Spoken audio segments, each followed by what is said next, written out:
Bueno, vamos a regresar a Perú y voy a conversar a esta hora de la noche con Gustavo Gutiérrez Tixel, es abogado constitucionalista. Nos convoca el tema de la acusación constitucional planteada contra 3 congresistas el día de ayer a las 7:15 de la noche.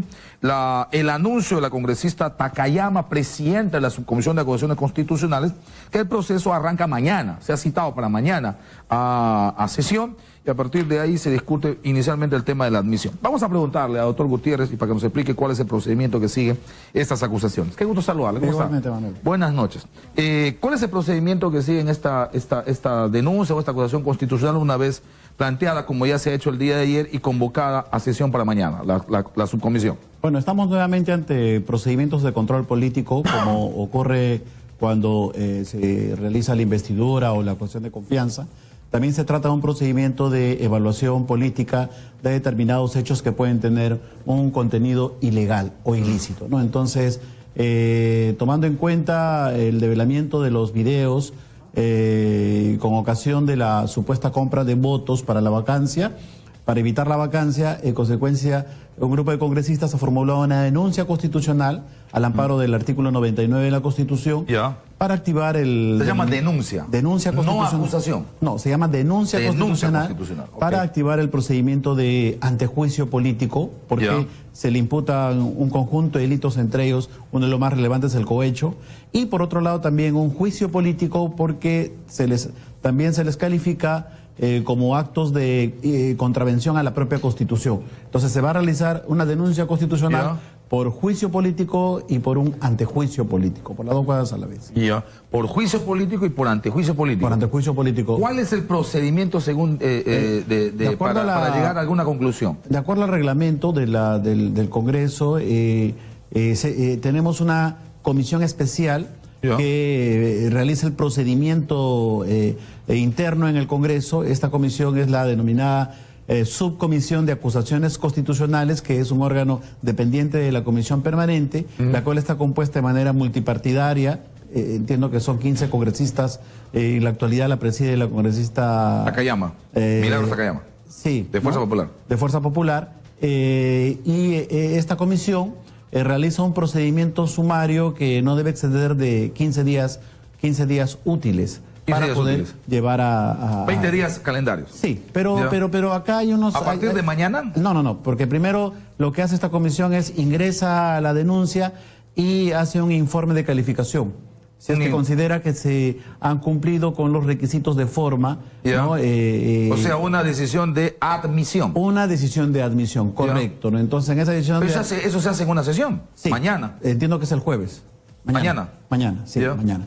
O sea, se abre la sesión, se da cuenta de la presentación de la denuncia constitucional, y a partir de ahí se ve la formalidad, me imagino, de la presentación del recurso, y en función de eso se dice si admitido, no admitido. Correcto, ¿no? Que sea, por ejemplo, un delito que no haya prescrito, ¿no? Que se haya sido... Formalidades. Formalidades, básicamente. No sobre el fondo del asunto. No sobre el fondo, se establece ahí un determinado proyecto de plazo que puede utilizar dentro de estos 15 días útiles, y si es aprobado, este informe de calificación va a la Comisión Permanente. Por eso, a partir de mañana se hace la admisión y inmediatamente a partir de ahí corre los 15 días útiles. No. Va a la Comisión Permanente. Va a la Comisión Permanente. Va a la Comisión Permanente para que la Comisión Permanente apruebe este informe de calificación y le otorgue... ¿Cuál informe de calificación? El informe de calificación que la Comisión de Acusaciones Constitucionales mañana... mañana mismo tiene que hacer... Entiendo que en la agenda está ya el informe, o sea que ya lo deben haber preparado o lo están preparando, y mañana van a discutir. Eso entiende, debe trabajar la parte técnica, los asesores, que ponen a discusión de la subcomisión que tiene que aprobarla. Correcto. Si admitida y aprobado el informe. Si lo aprueban, pasa a la permanente. Si no la aprueban, va al archivo. Correcto. Si va a la permanente también hace un debate y le concede un plazo y le señala nuevamente, retorna a la Comisión de Acusaciones Constitucionales para que inicie ya el procedimiento formal. O sea, digamos, esa sería una especie de ratificación del informe de la subcomisión por parte de la Comisión Permanente. Informe de calificación. La Comisión Permanente le dice a la subcomisión: tu informe de calificación está muy bien. Por lo tanto, en el plazo correspondiente decide. ¿Formula la acusación? Decide, porque luego se tendrá que hacer un procedimiento con todas las garantías del debido proceso, ¿no? Porque estamos hablando acá de eventuales delitos, y la subcomisión podría también designar a un congresista que se encargue específicamente del tema, un congresista informante, y esto va a concluir dentro del plazo de 15 días útiles con un informe, el informe final, ya sobre la parte hecho por ese congresista, delegado por la subcomisión, correcto, pero él es el que tiene que aplicar ese proceso donde las garantías de la defensa deben estar garantizadas. En efecto, ¿no? Entonces luego esto ahí sí se aplica los 15 días. Ahí se aplica los 15 días, debate la subcomisión, y si aprueba el informe, pasa a la comisión permanente para que la comisión permanente designe una subcomisión acusadora. Ok, entonces después de los 15 días, este congresista ponente o como se le llame, después de haber hecho el procedimiento con los implicados en el asunto, evacúa un informe, le pone consideración a la subcomisión dice correcto señor o dice no señor. Correcto. Si dice correcto señor, el informe está aprobado y se va a la comisión permanente. ¿Qué hace la comisión permanente? Designa una comisión acusadora. ¿Otra comisión acusadora? Pero esta ya no es de investigadora, sino acusadora, porque va a tomar el informe para sustentar la acusación, que primero fue denuncia, ahora va a ser acusación ante el Pleno del Congreso de la República. O sea, ahí la denuncia constitucional se hace acusación constitucional. Correcto, si es que el informe es favorable, es acusatorio, entonces el informe es acusatorio, se designa a un grupo de congresistas para que se conviertan en una comisión de acusación constitucional. ¿Qué pasa si no es acusatorio el informe de ese congresista ponente? Se pone a debate y la comisión por mayoría dice correcto, no hay nada que acusar. También se archiva. Ahí se archiva. También se archiva. No se va a debate la comisión permanente no puede reabrir. Sí, se da cuenta la comisión permanente, el archivo se da cuenta de la comisión permanente, y bueno, la comisión permanente también podría revocar esa decisión para que nuevamente se vuelva a realizar. ¿Qué tiempo tiene la comisión permanente para, en cuanto reciba ese informe de denuncia y convierta en acusación y decida la elección de esta comisión de acusación? Bueno, el tiempo es muy breve, ¿no? Son 5 días útiles, debe designarse a la comisión acusadora, y la comisión acusadora es la que tiene que preparar la acusación para plantearla ante el Pleno del Congreso de la República. ¿Ya no a la comisión permanente? No, ya es al Pleno, la acusación es al Pleno. El Pleno también nuevamente se garantiza como una doble instancia, se garantiza todos los derechos de defensa de los acusados. ¿En el Pleno también intervienen los implicados, los acusados? Pueden llevar a sus abogados. Hacen uso de la palabra. Defienden. Hacen unos alegatos los abogados y finalmente después el Pleno delibera y decide pues... Por tanto tiene que ser una extraordinaria esa sesión. Sí, tiene que ser una para sesión... dar su tiempo correspondiente. Una sesión especial donde se resuelve el tema. Sí. Y ya estamos hablando de más de, por lo menos entre días útiles, más de 30 días, ¿no? Sí, en realidad es mucho más, ¿no? ¿Mucho más? Bueno, es que si haya una urgencia podría ser pues unos 30 días, ¿no? Porque 30 días útiles, lo que significaría más o menos unos 40 días calendarios. Correcto. Estamos hablando de que estaríamos llegando al Pleno para mediados de mayo, más o menos. Para mediados de mayo. Sí. Ahora, ¿cuáles son las posibilidades? ¿Qué dice la norma en función de qué sería, digamos, el castigo el más benigno y cuál sería, digamos, el más radical o el más duro? Bueno, técnicamente desde la Constitución y el reglamento, en el caso del juicio político por infracción a la Constitución, se prevé una inhabilitación para el ejercicio de la función pública de hasta 10 años. De hasta 10 años. Hasta 10 puede ser 3, puede ser 5, puede ser 8, hasta 10 años. Correcto. Y en el caso de los delitos de función, de los delitos cometidos en el ejercicio del cargo, en estos casos eso pasa a la Fiscalía para que le dé trámite a la denuncia penal, que el juez tiene que abrir instrucción, pero también cabe la posibilidad de que haya una suspensión en el cargo mientras dure el proceso. ¿Y el desafuero?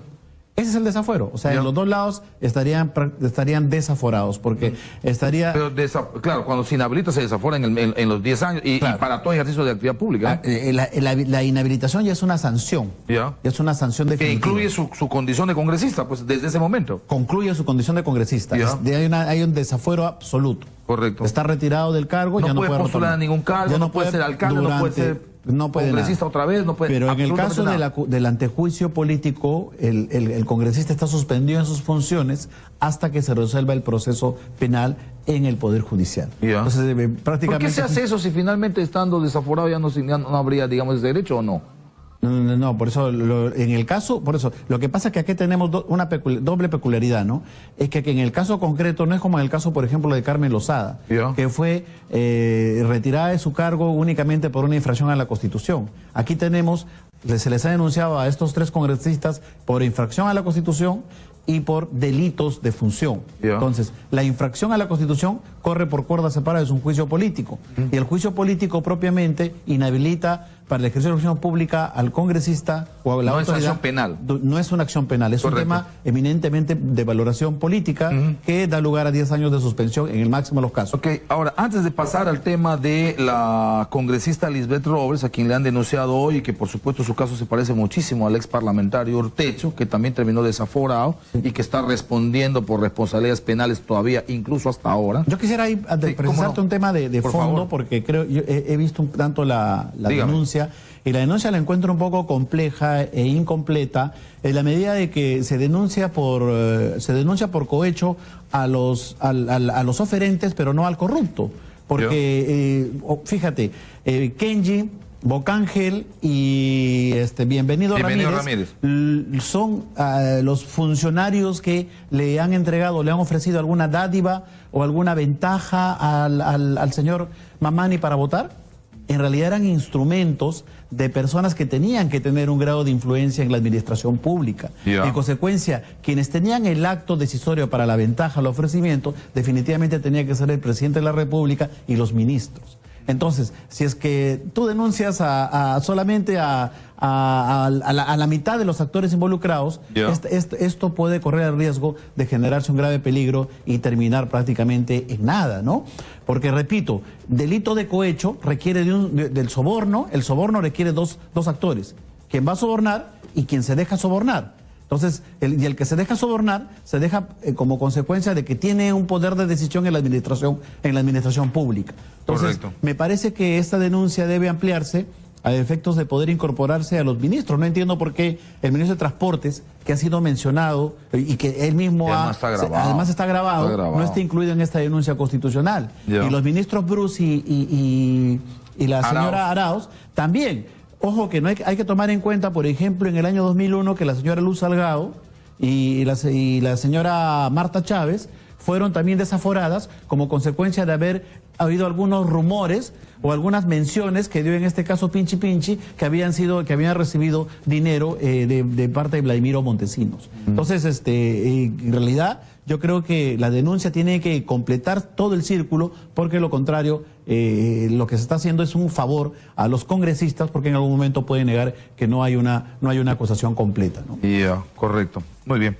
En el marco de esto mismo que estamos diciendo, muchos han planteado de que entre Mamani, de que entre el que graba. ¿Existe desde el razonamiento legal algún fundamento para ese pedido? Bueno, ahí también hay otro detalle, ¿no? O sea, yo no sé cómo va a resolverse el tema en el Poder Judicial, tomando en cuenta que, no sé si recuerdas los petroaudios, ¿no? En ese momento se declaró nula. Prueba inválida, ¿no? Sí, prueba inválida. Y las grabaciones que se hizo a Rómulo León y en las que inclusive estuvo involucrado el señor Jorge del Castillo, ¿no? Entonces, desde esa perspectiva, ahí también vamos a tener algunos problemas. Yo diría que la subcomisión y el Congreso no debe ser tan apresurado y evaluar bien la tipificación y la estructura de los hechos y la calificación tanto penal como política, a efectos de no incurrir en un grave error que al final sea un revés para el propio sistema.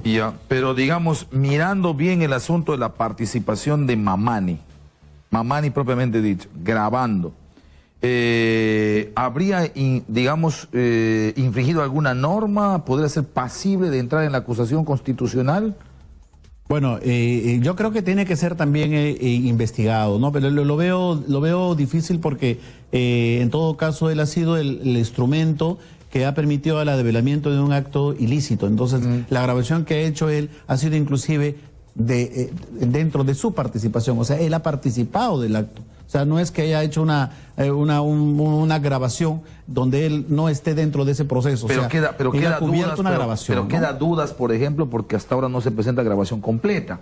Claro. Y por ejemplo, vea usted la Procuraduría, vea usted el Ministerio Público. Condición, diría yo, como hablan ustedes los abogados, sine qua non para el proceso, hermano, tráeme sin editar. Correcto, yo creo que ahí no debería aplicarse lo mismo en el Congreso. Por eso sí podría traerle problemas al señor Mamani si es que no entrega las pruebas tal cual se le ha requerido, porque eso sí se configuraría un nuevo delito. Sería un delito de obstrucción a la justicia o destrucción de pruebas, ocultamiento de pruebas, o sea, pero no en la trama de la compra de congresistas, ¿no?, que se ha suscitado como consecuencia de una festinación de ofrecimiento de programas sociales y de obras de desarrollo en el cual está involucrado el Poder Ejecutivo. Desde la defensa de los congresistas Bocángel, Ramírez y Kenji, dicen taxativamente, esto ha sido una celada, una emboscada, nos han sembrado. Yo no le llamé nunca, me llamó, me insistía, me tocaba las puertas, vino a buscarme y me dijo tal cosa y tal cosa y tal cosa.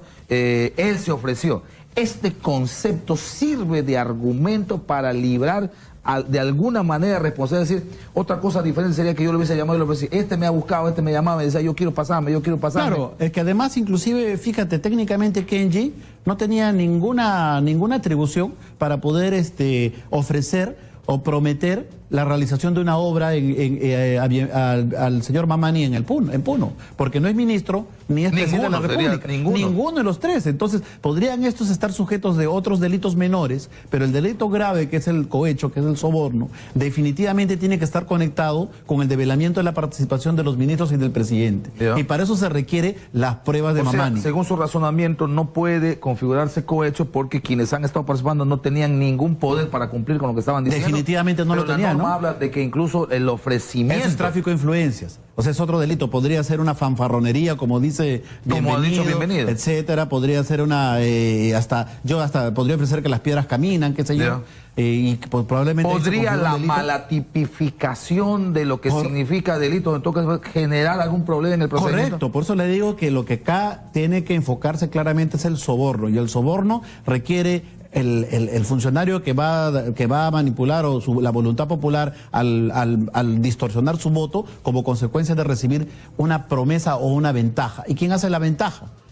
Si es que Kenji le hubiera estado ofreciendo dinero, eso sería otra cosa. Porque sale de su bolsillo. Correcto. No, inclusive hasta si le hubiera prometido dinero en el futuro también. Pero en este caso le están diciendo lo que no puede dar. Le están diciendo lo que no puede, diciendo el presidente va a ir, te voy a llevar en el presidente. Entonces, si le va a llevar el presidente... Que le jalen al presidente. ¿Quién es el sujeto activo?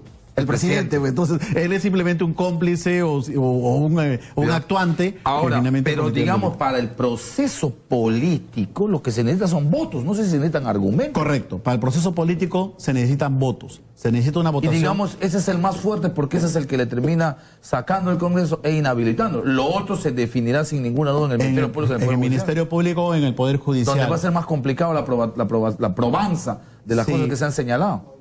Sí, va a ser más complejo, pero ciertamente por eso les decía que creo que esto tiene que realizarse de manera precisa a efectos de evitar cualquier tipo de conflicto. Si se define como real lo que han denunciado los ex asesores de Lisbeth Robles, también podría haber denuncia constitucional. Bueno, ya ha habido, ¿no? Ya ha habido contra, por ejemplo, la congresista Canchaya, ¿no? Urtecho. Exactamente, ¿no? Por lo mismo. Exactamente lo mismo. En consecuencia de esto sería también un desafuero inmediato, ¿no? Correcto. Bueno, muy bien. Le agradezco mucho, doctor Gustavo Gutiérrez. Siempre es un gusto saludarlo.